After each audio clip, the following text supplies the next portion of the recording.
There's a way to make an entrance. This is my destiny. It was now a conspiracy of witches.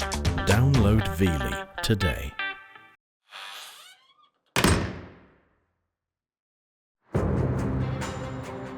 In the mid-1970s, New York City was plunged into terror. I can't tell you what effect this series of crimes had on the city of New York. People in the area lived in a great deal of fear. Innocent young couples were being slayed on the streets. There was no rhyme or rhythm or reason. Had no idea where he was going to pop up next. Literally, everybody who walked the streets were terrified. The killer called himself the Son of Sam. When he got the urge to kill, he would scan the streets of the city of New York. But what made him murder? Was he warped by his experiences? This was a terribly, pathetically lonely young man. Or was the Son of Sam born to kill? These individuals are hardwired so that their killing is part of their sexual arousal pattern.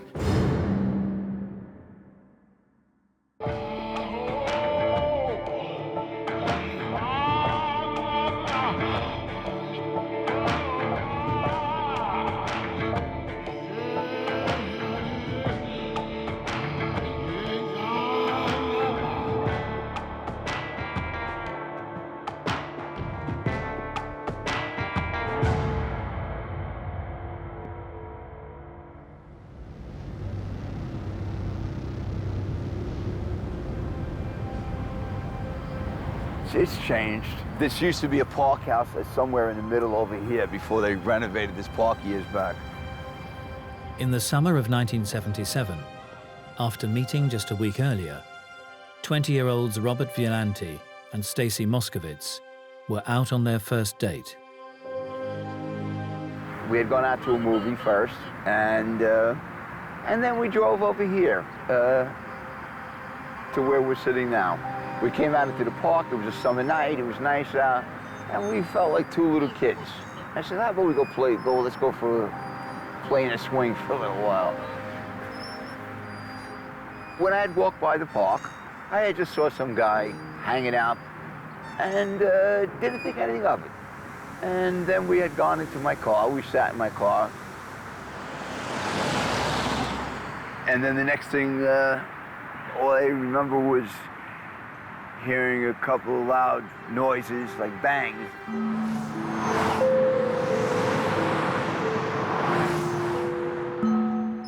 The first thing I had heard was a moan coming from Stacy. No, I couldn't see her because I was totally blinded. Something clicked in my head that we must have been shot. Oh my God. We're dead.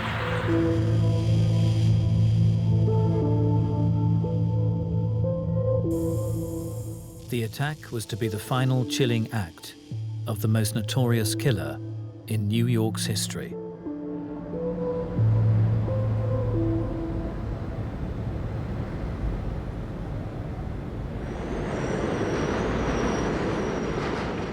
The 29th of July, 1976, 1 year earlier. 18-year-old Donna Laurie and her friend, 19-year-old Jody Valenti, are sitting in a parked car, talking after a night out. A man approaches, draws a gun, and fires 3 times. Donna is killed almost instantly, but Jody survives and can describe the shooter. In most police departments, they have what they call a sketch artist. And in these particular incidents, the survivors of these shootings, we got sketches. The gunman was a stocky white male with curly or bushy hair. And crucially, unlike most New York homicides, he had no known connection to the victim.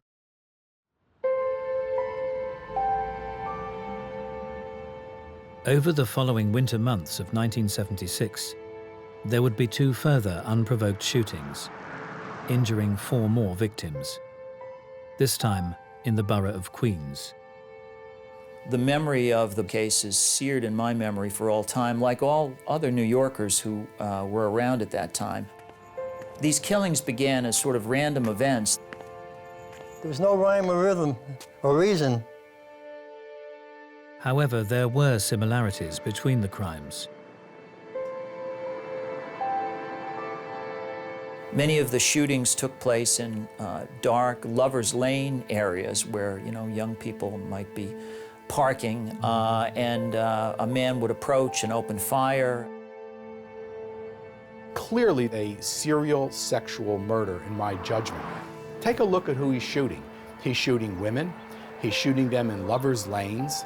These individuals are hardwired so that their behavior, their killing, is part of their sexual arousal pattern. That's why they repeat it, because it is so sexually arousing and sexually stimulating.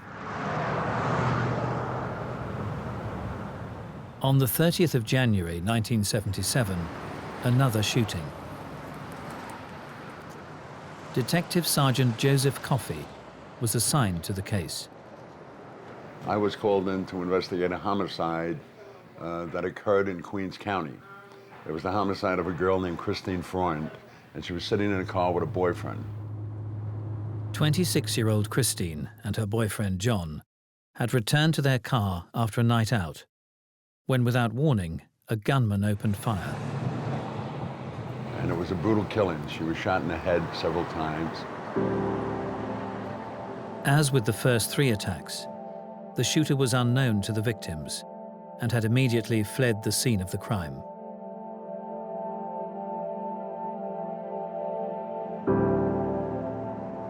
The evidence began to point to a serial killer.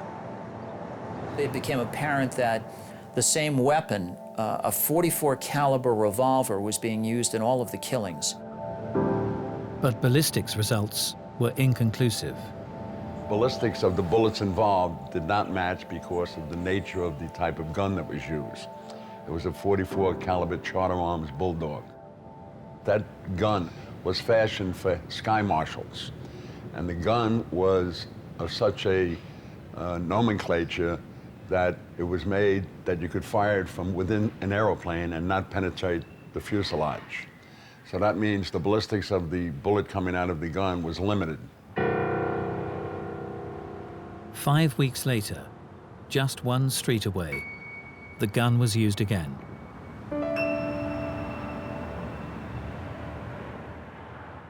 "19-year-old student Virginia Voskerichian was found dead. She was shot in the street by an unknown perpetrator who came up to her and fired at her, and she had put her school books up in front of her, and the bullet went through the school books and lodged in her brain.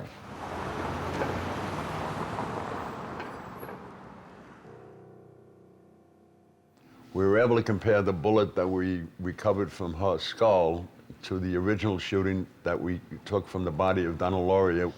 Because we were able to do that, we were able to determine that we had a serial killer.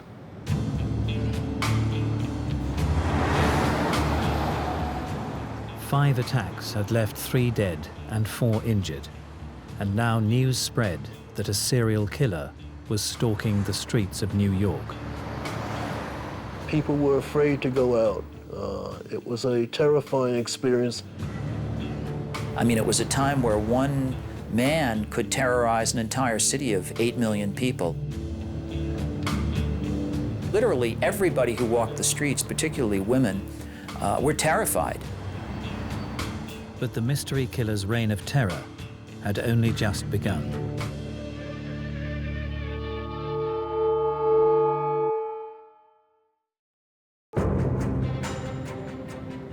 In early 1977, the citizens of New York had been plunged into panic by the news that a serial killer was loose on their streets.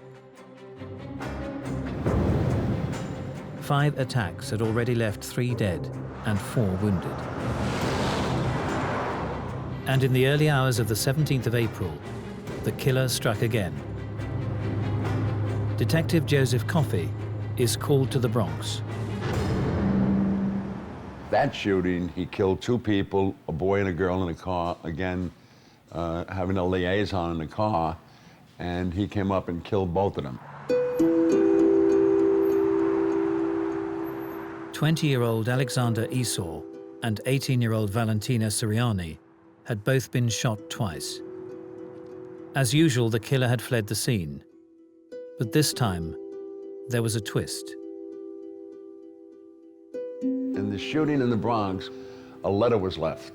The letter was addressed to Captain Joseph Borelli, who was working the case with me. In part, the letter read, "I am a monster. I am the son of Sam. I look out the attic window and watch the world go by. I feel like an outsider. I'm on a different wavelength than everybody else. Programmed to kill." Although police didn't know it, it had been written by a 23-year-old resident of an apartment block in Yonkers, David Richard Berkowitz. So who was this hunter who called himself the son of Sam? And had he, as he claimed, been programmed to kill? His past life had a significant bearing, I believe, on whom his victims were.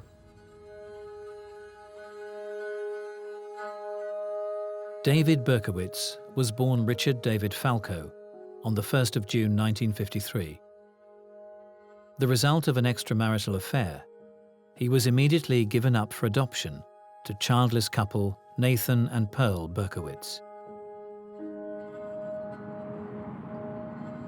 The Berkowitzes doted on their adopted son, but Berkowitz was very much like his adoptive parents socially in that he was isolated and quite lonely. He had very poor social skills and was regarded in the Bronx community where he was brought up as a bit of a bully and a loner.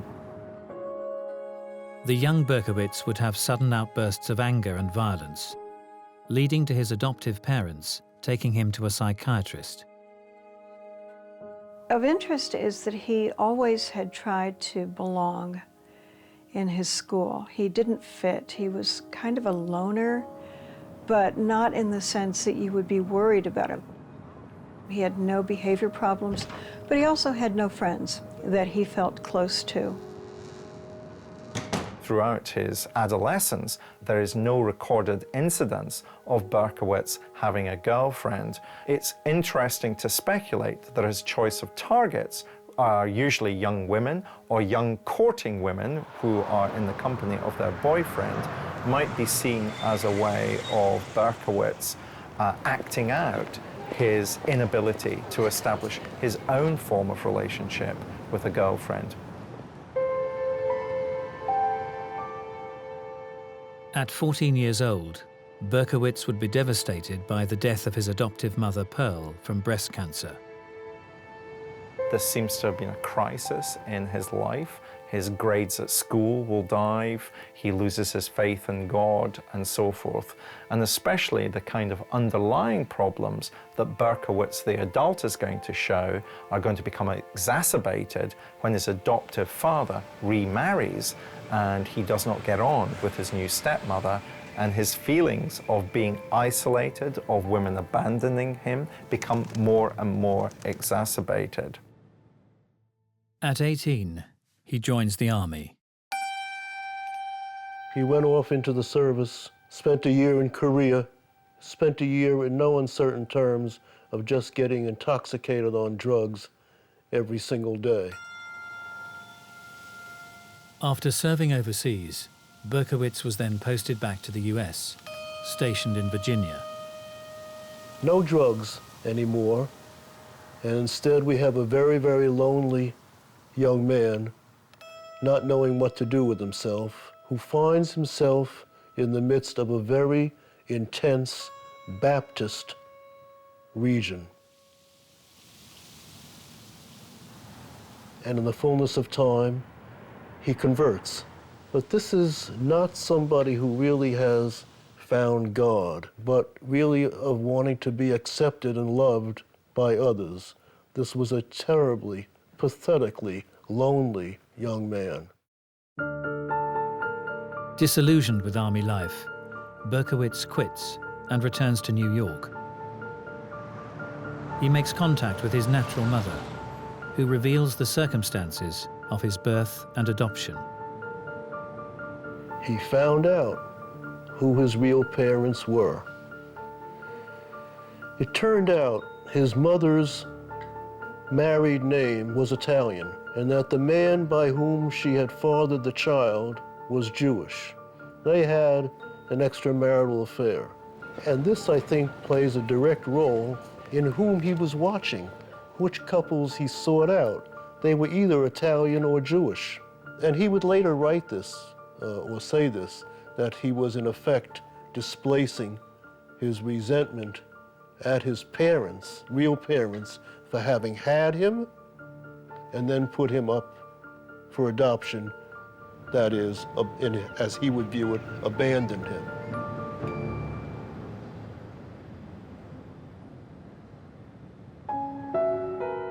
Living alone in New York, Berkowitz finds work as a security guard and a taxi driver. He develops an obsession for starting fires.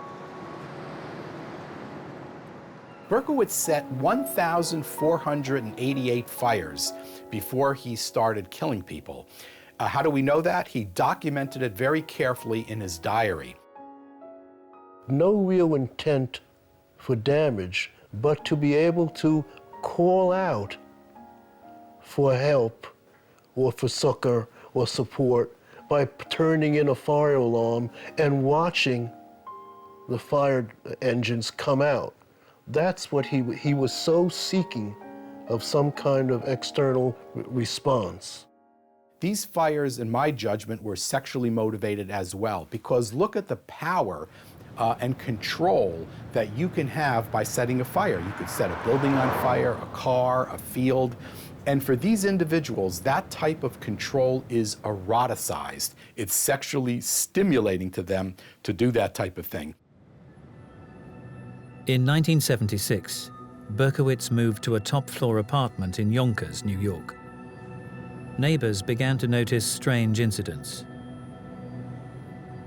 There was many dogs being killed, primarily German Shepherds. It seemed like every day a dead dog would turn up in the neighborhood, either here, back in the woods behind the house, in the woods at this end of the house, or the woods over at that end.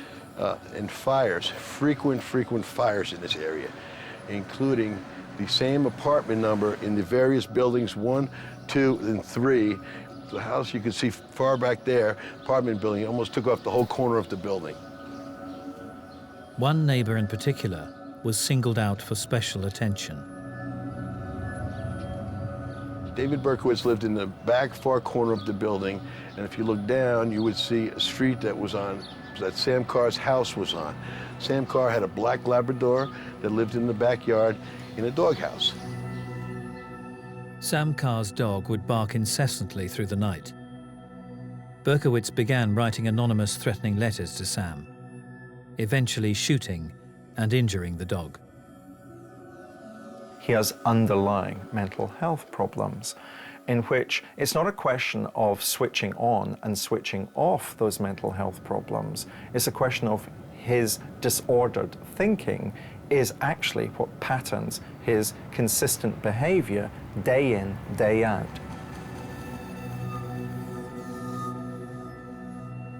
In June 1976, David Berkowitz travels to Texas and pays a surprise call on a former Army acquaintance, Bill Parker. Berkowitz showed up unexpectedly at his house and said, "I'd like to buy a weapon, but in Texas you need a driver's license to buy a weapon." So Parker accommodated him and went into a pawn shop. Berkowitz pointed out the .44 caliber Charter Arms revolver, and Parker bought it, and then he gave it to Berkowitz, not knowing that a few weeks later the Son of Sam killings would begin in New York City.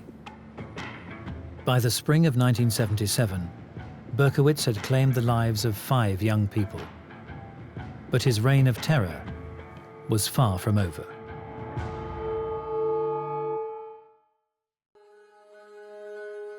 By April of 1977, serial killer, the son of Sam, had claimed the lives of 5 victims and injured more in a series of attacks that had sent shockwaves through the city of New York. On the 19th of April, in an effort to quell the growing hysteria and track down the killer, police established the Omega Task Force. Operation Omega was the task force set up for the purpose of capturing him in the act of one of his shootings.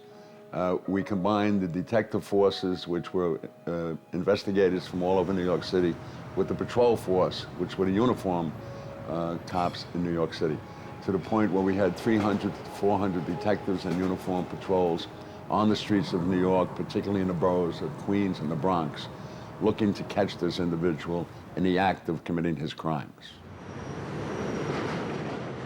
On the 30th of May, while hundreds of officers were trying to track him down, the son of Sam spoke out again, this time writing to the New York Daily News.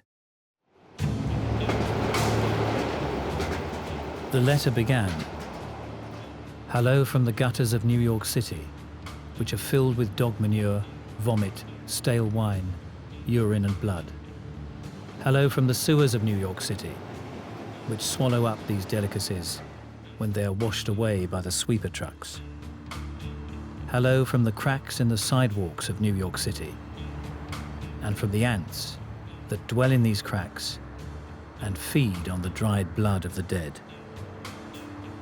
It continued, "I am still here, like a spirit roaming the night, thirsty, hungry, seldom stopping to rest, anxious to please Sam."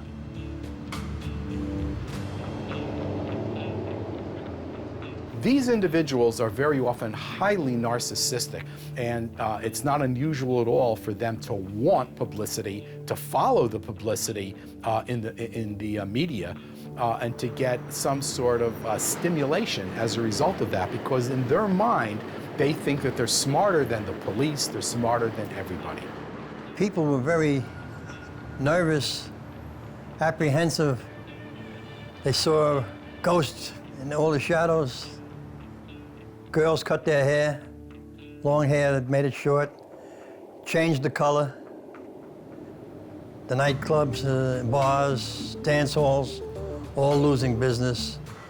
Streets were empty. Everybody was just terrified. Night after night, a massive task force patrolled the streets across New York and staked out lovers' lanes. But no one knew if, when or where the killer might strike again. On June the 26th, they found out.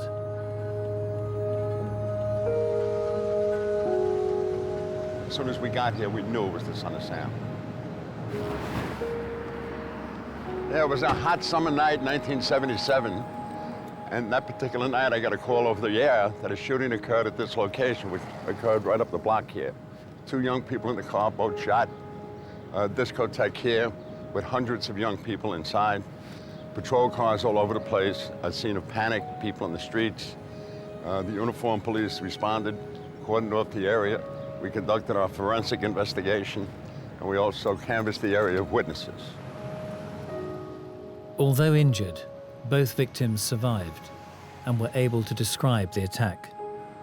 As both people come out of the club, went into the car, he showed up exactly like he did in prior occasions, 2 people making out in the car, and he come up behind them and fired into the car, firing at the girl and hit the male also. Stalking, hiding up, trying to catch lovers unawares would be very much part of what would give a sexual thrill. He's invading a space which should be private. So far, all the attacks had taken place in the boroughs of Queens or the Bronx, and most of the female victims targeted had had long dark hair.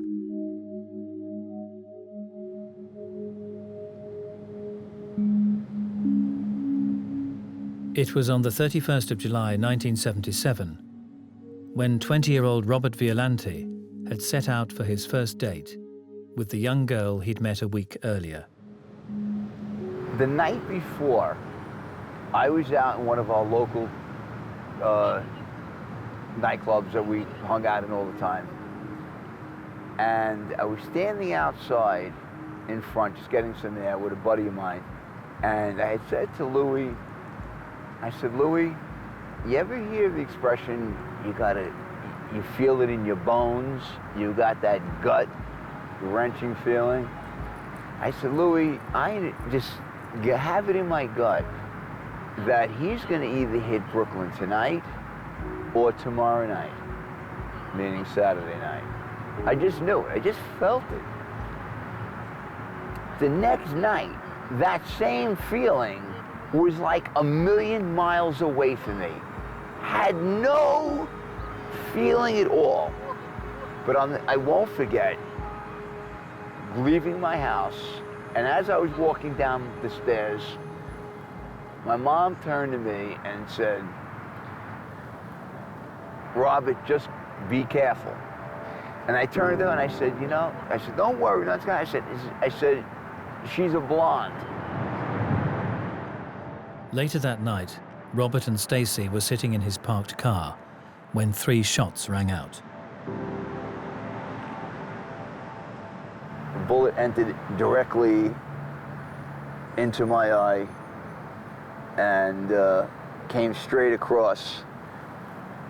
And, you know, I lost the left eye, just destroyed everything on the left side, and it did a lot of damage on my right eye. 20-year-old Stacy had also been hit in the head. So instinctively, I remember that right outside my door was a lamppost. Just came out, and I guess I wrapped it around this way, and this hand, my right hand, went into ringing the horn. I knew to get attention, and I was just screaming at the same time, help us, we've been shot, we've been shot.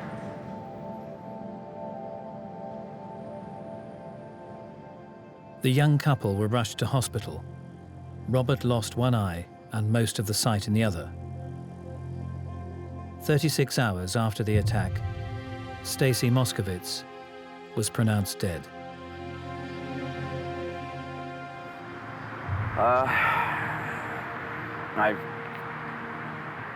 I felt terrible. I really did.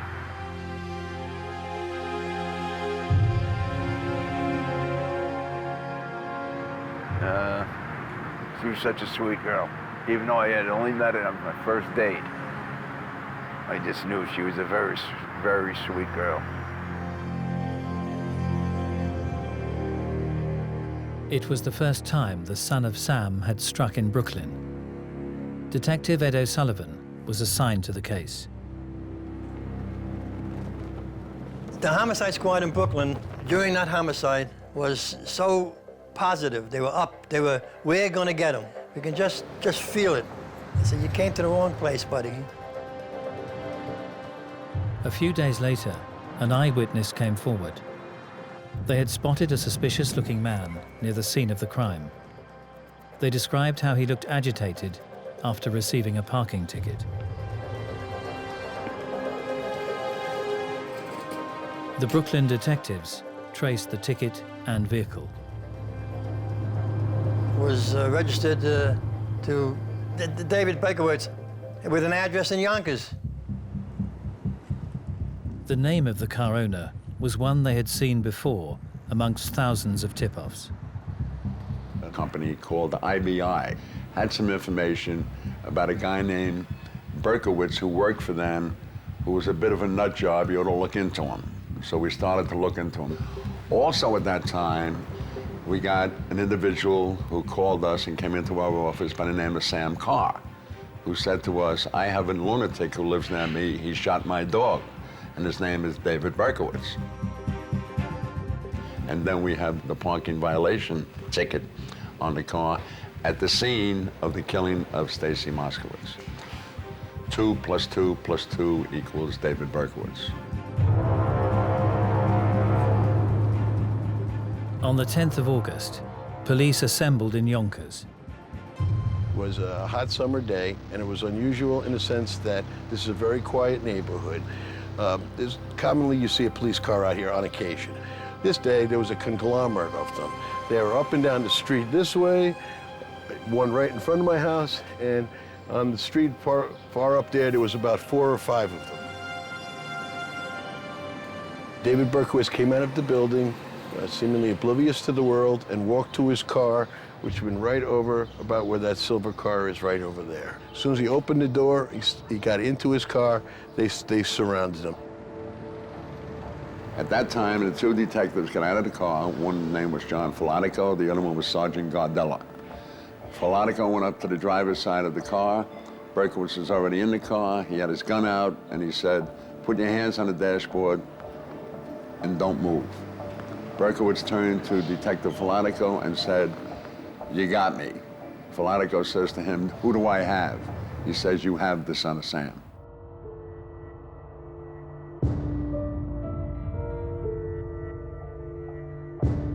And on the seat in the car that he was sitting in was a paper bag. In that paper bag was the .44 caliber gun that did all of the shootings. He was done in by a parking ticket. Had that parking ticket not been placed on his vehicle, I don't know how many other people he would have shot or killed before he was apprehended. Once in custody, Berkowitz would make an extraordinary claim. He got messages because the dog spoke to him. And when the dog spoke to him, according to Berkowitz, relaying the message from the devil, it was time to kill. That's when he went out and killed.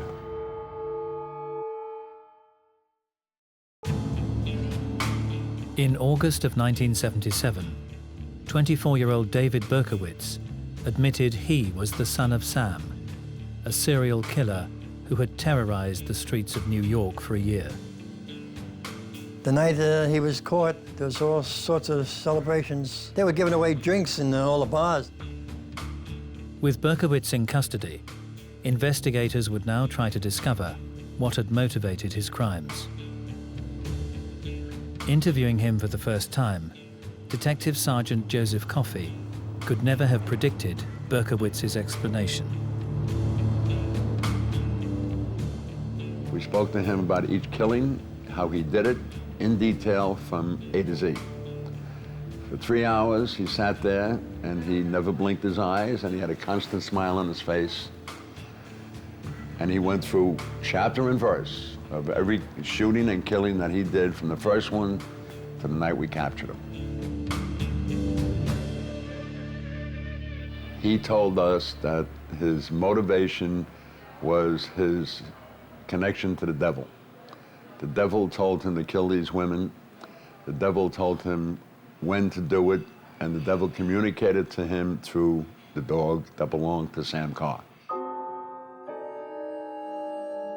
He felt that the devil had a power over him, and he had to go out and do the devil's bidding. He was being compelled. He was told to go out and seek victims. When he killed a young lady, she would be possessed and used by these ulterior forces, but at the end of a year, he could then have the young lady. Quite clearly, he's paranoid, and quite clearly, he's also schizophrenic. So I think what's driving David Berkowitz is ultimately the voices he hears in his head telling him to satisfy those voices, he needs to take other people's lives. When Berkowitz told us that he was doing these killings and these shootings at the behest of the devil, we looked at each other that we are definitely dealing with a lunatic here.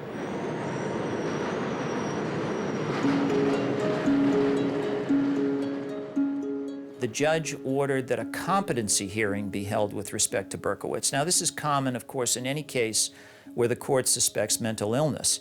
There was what we called the insanity plea, where if you had a severe mental illness and you didn't appreciate your wrongfulness of your conduct, you would be found essentially not guilty by reason of insanity. Dr. Daniel Schwartz was asked to assess Berkowitz's mental state. At the time I examined him for the court, I and my associate studied him many, many hours. It was to see whether or not he was able to face his criminal charges, or conversely, whether or not he was so overwhelmed by mental illness that it prevented him from rationally addressing his charges. You have to ask the question, would they have actually abducted the victim if there was a police officer or two standing around? And the answer is no, because they didn't want to get arrested. So they can control it to some degree, but they choose not to control it. Of course, he was mentally ill to do this. Whether or not he was legally responsible, probably in retrospect, probably, because he chose darkness in which to commit the crimes, and he invariably left the crime scene, suggesting by his behavior that he knew that what he was doing was wrong. Berkowitz's modus operandi was very simple. When he got the urge to kill, he would scan the streets of the city of New York, and he would drive around looking for an opportunity to kill. He went at times to appropriate places where he knew that a couple would drive to have a little privacy and to be romantic. He wasn't a process-focused killer. In other words, he didn't enjoy being in the company of his victims, torturing his victims, staying with his victims. He was an act-processed serial killer. In other words, what he wanted to achieve was simply the death of his victims. Because he was a hit-and-run killer, often showing just a great deal of random behavior, it was much more difficult for the police to be able to catch him.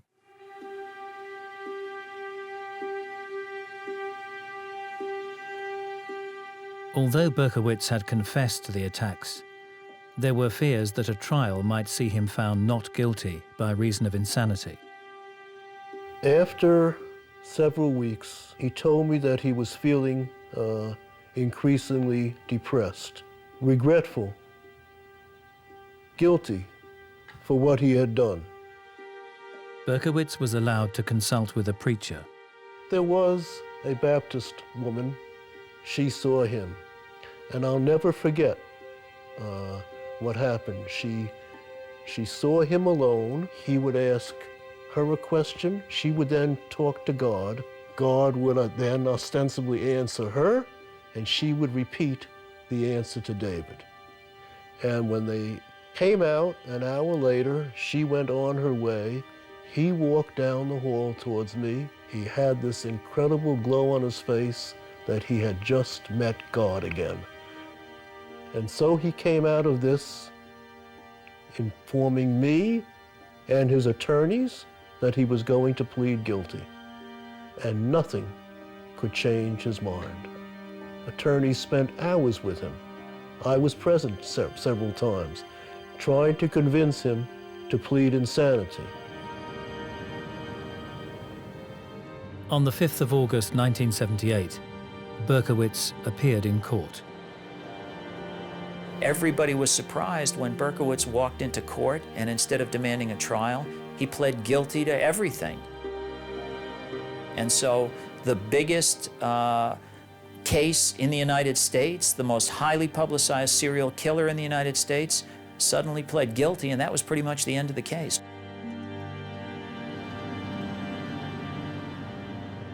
On the 6th of December, Berkowitz was sentenced to a total of 365 years in prison. So what made Berkowitz murder? Was it the discovery of his adoption? Was it his unstable and isolated life?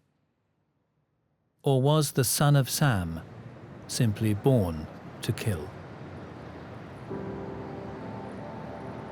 He was not born to kill. In the sense of, can you say that there is a definite urge there to do it? He had the genetic makeup, yes. But the genetics was added on to by the environment. It was added on to by his maturing into his adolescent years.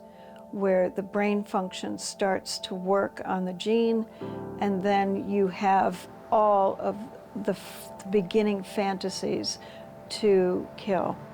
So we've got a great deal of anger in his life about adoptive mothers who will die and therefore leave him, stepmothers coming into his life that he doesn't like. So these are the patterns of behavior that make David Berkowitz the killer that he became. But was he born to kill? I don't think David Berkowitz was born to kill. I think how he was socialized over a long period of time turned him into a killer.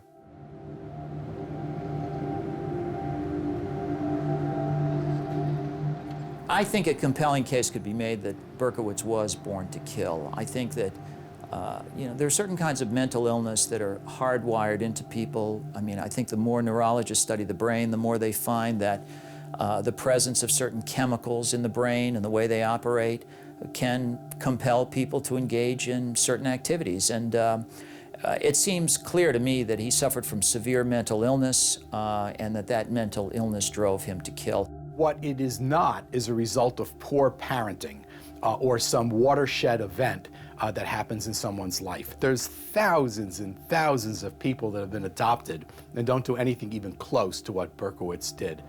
Berkowitz is a serial sexual murderer, and these individuals murder because there's a fusion of sex and aggression so that the aggressive act itself is eroticized. It's sexually stimulating for them.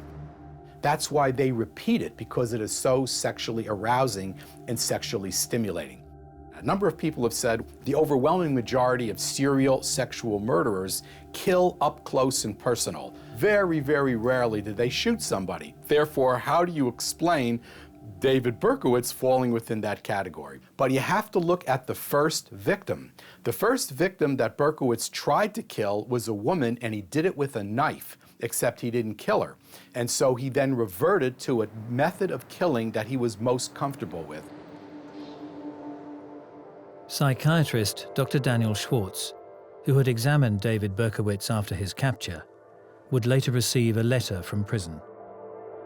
He wrote me a letter, the substance of which was that all of these statements about God and the demons and so on were malingering, faking. In fact, his letter reads to begin with, quote, "I'm a faker. I made the demon story all up from the beginning.